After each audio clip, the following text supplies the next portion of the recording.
নির্মল নীল সমুদ্র আর রূপালী বালুকা বেলায় গড়া ফ্রান্সের কান শহরে আজ পর্দা উঠছে বিশ্ব চলচ্চিত্রের সবচেয়ে মর্যাদাপূর্ণ আয়োজন কান চলচ্চিত্র উৎসবের ৭৮তম আসরের। বিশ্বের অন্যতম মর্যাদাপূর্ণ এই আয়োজন এবারও হয়ে উঠেছে চলচ্চিত্রপ্রেমীদের এক অপার মুগ্ধতার ঠিকানা। এই উৎসব শুধু গ্ল্যামার নয়, চলচ্চিত্রের শিল্পমান, সমাজচিত্র ও গল্প বলার বৈশ্বিক ভাষার এক অভিজাত প্রদর্শনীও বটে।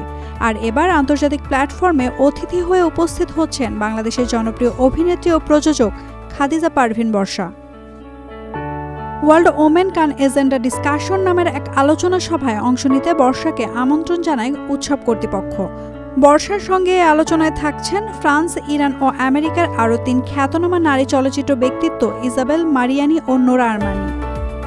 এটি বর্ষার দ্বিতীয় কান সফর। প্রথমবার তিনি গিয়েছিলেন ২০২২ সালে ৭৫তম আসরে। তবে এবারের আমন্ত্রণ আরও তাৎপর্যপূর্ণ। প্রতিনিধিত্ব করছেন বাংলাদেশের নারী চলচ্চিত্র জগৎকে। এবার কানে আলোচনায় উঠে আসছে নারী নেতৃত্ব, সমতা ও বৈষম্য নিয়ে চলচ্চিত্র নির্মাণের বিষয়গুলো। বর্ষা সেখানে বলবেন বাংলা চলচ্চিত্রে নারীর অবদান ও বর্তমান চ্যালেঞ্জের কথা।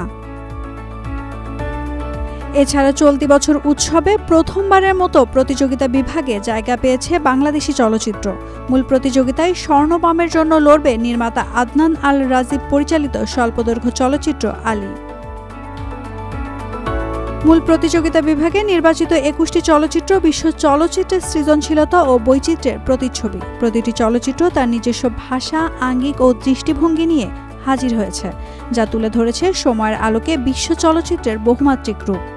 এবারে প্রতিযোগিতায় অন্তর্ভুক্ত সিনেমাগুলোর ভাষার তালিকায় রয়েছে ফরাসি, জার্মান, পার্সিয়ান, রাশিয়ান, ইউক্রেনীয়, স্প্যানিশ, ইতালিয়ান, হিন্দি ও Romanian. Naomin Asrin, Daily Sun. For more updates, follow us on Facebook, subscribe our YouTube channel, get the latest update on www.daily-sun.com.